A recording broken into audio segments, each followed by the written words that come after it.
नमस्कार, मैं हूं पवन त्यागी। लोकसभा स्पीकर के चुनाव के मुद्दे पर भले ही कांग्रेस अपने को यह सोच रही हो कि उन्होंने मोदी के लिए मुसीबत खड़ी कर दी, उनको भले ही लग रहा हो कि इंडी गठबंधन की एकजुटता के कारण हम मोदी के हर काम में बाधा अटकाएंगे, और उन्होंने शायद तय कर लिया है कि अगले 5 साल हम मोदी को काम नहीं करने देंगे। दावा यह तक किया जा रहा है कि देश के अंदर हम मध्यावधि चुनाव करा देंगे और मोदी की जो सरकार एनडीए की है इसको बीच में ही तोड़ देंगे। जो 2 बड़े घटक दल हैं, जेडीयू और टीडीपी, इस पर पूरी नजर बनी हुई है और वो कहते हैं कि ये सरकार, भारतीय जनता पार्टी के पास पूरा बहुमत नहीं है, एनडीए की सरकार है और इसलिए कमजोर सरकार है। दावे किए जा रहे हैं कि अध्यक्ष पद को लेकर भी हम भारतीय जनता पार्टी को हरा सकते हैं, लेकिन हकीकत बिल्कुल कांग्रेस की सोच से अलग है। जो दावे किए जा रहे हैं उससे बिल्कुल उलट है। स्थिति आज ये है कि जो एनडीए है उसके पास भारतीय जनता पार्टी की अपनी अकेले दम पर 240 सीटें आई हैं और एनडीए की 293 हैं, जबकि इंडी गठबंधन की अपने पूरे संगठन मिलाने के बाद 234 का आंकड़ा उसके पास है। तो आप इसी से अंदाजा लगाइए कि 234 वर्सेस 293 कौन सी संख्या ज्यादा होती है, ये बताने की जरूरत नहीं है। तो भारतीय जनता पार्टी ने कैसे फंसाया, ये मैंने जो थंबनेल में दिया कि फंसी कांग्रेस, उसका एक कारण बता देता हूं कि यदि राहुल गांधी अहंकार छोड़कर और अगर वो अपने बुजुर्ग नेताओं की सलाह मान लेते, शरद पवार की सलाह मान लेते और वो मौन होकर बैठ जाते कि चलिए परंपरा है कि लोकसभा स्पीकर का चुनाव है, उसमें हम मौन समर्थन यानी एक सबके मतों से निर्विरोध लोकसभा स्पीकर जो भारतीय जनता पार्टी जिसका भी नाम तय करेगी उसको सपोर्ट करेंगे, एक हेल्दी परंपरा निर्माण करते। लेकिन राहुल गांधी को तो अहंकार इतना है कि उन्होंने, हमने देखा है कि देश के चुने हुए प्रधानमंत्री मनमोहन सिंह के कार्यकाल में किस तरह से संसद के अंदर पर्चा फाड़ कर यह दिखाया था कि वो किसी भी पार्टी या किसी भी नेता से सबसे ऊपर हैं, वो किसी की नहीं मानते। और इसलिए इंडी गठबंधन के नेताओं ने भी ऑब्जेक्शन उठाया। टीएमसी की ममता बनर्जी भी नाराज हो गई, उन्होंने भी कहा कि हमसे बिना राय लिए आपने अपना प्रत्याशी उतार दिया, जबकि इंडी गठबंधन में हम भी बड़े घटक दल हैं, हमसे कम से कम पूछा तो होता कि भाई किसको उतारें। अब घोषणा यह कर दी गई है कि डिप्टी स्पीकर पर भी चुनाव होगा। ये कांग्रेस की तरफ से जो घोषणा हुई है। अब रही सही कसर जो थी, अब कम से कम मोदी को कल को कोई ये नहीं बोल सकता कि साहब डिप्टी स्पीकर तो विपक्ष को दे ही देते। इस पर आपने बात ही नहीं होने दी और एक तरफा निर्णय कर दिया।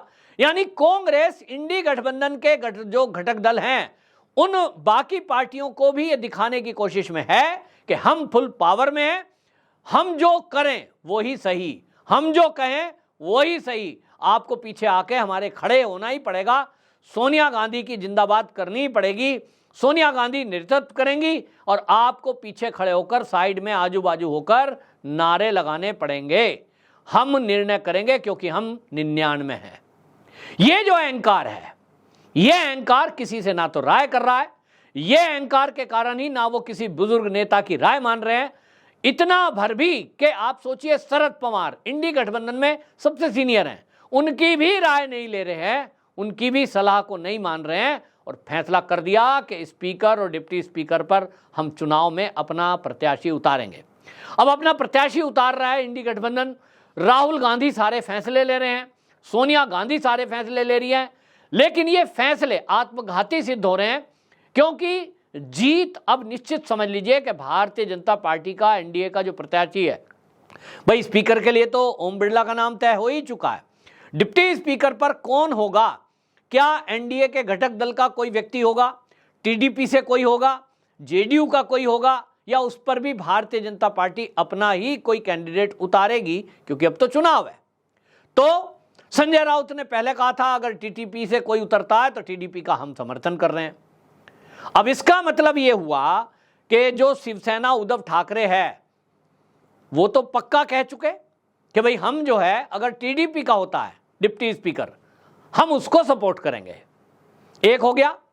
शरद पवार नाराजगी जता चुके हैं, 8 सांसद उनके हैं।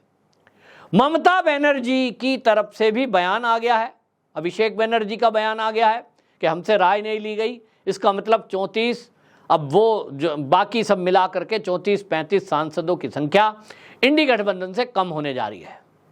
ये जो अहंकार है कांग्रेस का, एक तरफ तो इसकी हार होगी, इनको एक एक करारा तमाचा भी होगा कि आप अपनी जिद चलाते हैं, आप अपनी बात किसी के आगे आप अपनी सुनते नहीं हैं किसी की, इसका नतीजा आप देखें। और जो ये सपना देख रहे हैं मध्यावधि चुनाव करा देंगे, सरकार अल्पमत में आ जाएगी, ठहरे रहिए जरा, बहुत जल्दबाजी में निर्णय ना लें। अभी तो आप सरकार के चलने का इंतज़ार करिए, अभी शपथ ग्रहण हुआ है, फिर स्पीकर, फिर डिप्टी स्पीकर बनने दीजिए। और ये केवल इतने से काम के लिए ये सत्र है, विधिवत जो सत्र होगा वो आगे होगा, लेकिन अब जो काम शुरू होने वाला है, जो गृह मंत्री को काम करने हैं, जो प्रधानमंत्री को काम करने हैं, वो काम शुरू होंगे। और जब ये काम शुरू होंगे तो ये जो विपक्षी पार्टी के नेता हैं, इनमें से कई तो ऐसे हैं जिनके ऊपर केस चल रहे हैं, जेल की सलाखों के पीछे होंगे। यहाँ तक कि राहुल गांधी खुद ऐसे हैं जिनके ऊपर सुप्रीम कोर्ट ने, इनको जो 2 साल की सजा हुई थी जिसके कारण इनकी लोकसभा की सदस्यता गई थी, आपको याद होगा मोदी कम्युनिटी पर जो इन्होंने अपमान किया था कि सारे मोदी चोर होते हैं, उसको लेकर सूरत की कोर्ट ने बाकायदा निर्णय सुनाया और राहुल गांधी की सदस्यता चली गई। ये बात अलग है कि सुप्रीम कोर्ट ने उस सजा पर रोक लगाई हुई है, लेकिन वो मामला खत्म नहीं हुआ।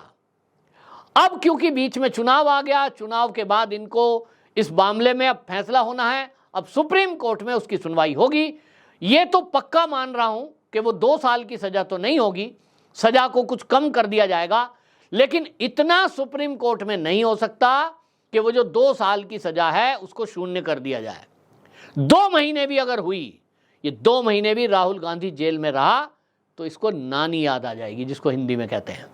और फिर क्या क्या खेल होने वाला है ये कहने की जरूरत नहीं है, कांग्रेसी बता चुके हैं कि 2 धड़े ये बंटने के लिए तैयार बैठे हैं कांग्रेस के अंदर। अब ये बात अलग है कि स्थितियां कुछ दूसरी हो गई हैं, सीटें कुछ बढ़ गई हैं, तो लगने लगा, जो पहले कह रहे थे कि प्रियंका गांधी वाड्रा एक गुट अलग हो जाएगा, अभी इस बीच में एक खेल और होना है कि प्रियंका गांधी वाड्रा को उत्तर प्रदेश की सीट से तो कोई सीट दी नहीं गई, उसको दी जाएगी वायनाड सीट। राहुल गांधी वायनाड छोड़ने वाले हैं और प्रियंका गांधी वाड्रा के हालात अब वायनाड से जीतने वाले नहीं हैं। लोगों ने उनको जिताया, वो अलग कारण था, लेकिन अब प्रियंका गांधी वाड्रा नहीं जीतेगी। उसके बाद खेल शुरू होगा कांग्रेस के अंदर से। तो जो ये सपना देख रहे हैं कि ये जो है कुछ इस तरह का कर पाएंगे, वो होगा नहीं। और इसमें जो फंसने वाली बात ये है कि अगर ये इंडी गठबंधन और राहुल गांधी एनडीए के जो भी कैंडिडेट थे, चाहे वो बीजेपी का कैंडिडेट था, अगर वो समर्थन कर देते अध्यक्ष के लिए, तब आप सोचिए नैरेटिव क्या होता। पूरे मीडिया में बात चल रही होती कि देखो भाई, कांग्रेस ने तो सपोर्ट कर दिया, इंडी गठबंधन ने तो अध्यक्ष पद के लिए सपोर्ट कर दिया, अब मोदी जी को भी बड़ा हृदय दिखाना चाहिए। परंपरा की बातें चलने लगी थी। ये बात अलग है कि जहां जहां इंडी गठबंधन के जो दल हैं, उनकी जो सरकारें हैं, वहां वहां भारतीय जनता पार्टी का डिप्टी स्पीकर नहीं है, अपनी ही पार्टी के स्पीकर बना रखे हैं, अपनी ही पार्टी के डिप्टी स्पीकर बना रखे हैं, और ये याद दिला रहे हैं मोदी को परंपरा, मोदी को नियम कायदे कानून। तो कुल मिलाकर कांग्रेस अपने ही जाल में फंस चुकी है। राहुल गांधी की जो जिद है वो कांग्रेस को जैसे बंटाधार कर रही है, इस मुद्दे पर भी वो मुंह की खाएंगे। स्पीकर का पोस्ट हो या डिप्टी स्पीकर, दोनों चुनाव में ये इंडी गठबंधन और कांग्रेस बुरी तरह हारने वाली है, और इनके जो घटक दल हैं वो वोटिंग में हिस्सा भी नहीं लेंगे। ये खबरें आ रही हैं, जिसमें शरद पवार और टीएमसी 2 तो तय हो ही चुके हैं। अभी आप देखते जाइए कि कुछ और भी सांसद नदारद रहने वाले हैं।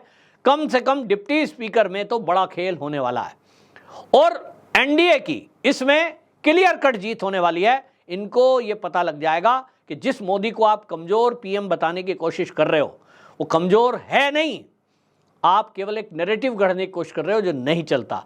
तो वोटों की गिनती होगी, उसके बाद रिजल्ट आएगा, और निश्चित रूप से इनकी करारी हार होगी, ये तो तय है। क्योंकि पता नहीं कौन सी क्लास में गणित पढ़ा है राहुल गांधी ने कि भैया वो ये कहते हैं 234 294 से ज़्यादा होते हैं। अब 293-94 संख्या एनडीए के पास है, यानी मोदी जी के पास है। अब आप सोचिए कि इनको लगता है कि ये 234 ज़्यादा होता है, तो भाई वो तो अब किसी की गलती है नहीं, इनको कोई समझाए पढ़ाए तो समझ में आएगा, समझ में आ जाता पहले ही। तो ये सोच रहे हैं, अभी सपना देख रहे हैं कि ये घटक दल को टोट पाएंगे। हो ये रहा है कि इंडी गठबंधन के जो घटक दल हैं इनके साथ रुक नहीं रहे हैं, उन्हीं को रोक लें तो बड़ी बात है। लेकिन राहुल गांधी का ध्यान अपने घटक दलों के बजाय एनडीए के घटक दलों पर बैठा हुआ है, उधर वो ध्यान लगाए हुए हैं, जो कि अब टूटना असंभव है। देखते जाइए इसके बाद क्या क्या एक्शन होना है और कितने बड़े बड़े नेता अब जेल की सलाखों के पीछे जाएंगे। उसके बाद अपनी पार्टी बचाना भारी हो जाएगा लोगों के लिए। तो ये कुल मिलाकर एक बहुत बड़ा झटका राहुल गांधी की जिद की वजह से इंडी गठबंधन को मिलने जा रहा है। आपकी क्या राय है कमेंट बॉक्स में जरूर बताएं।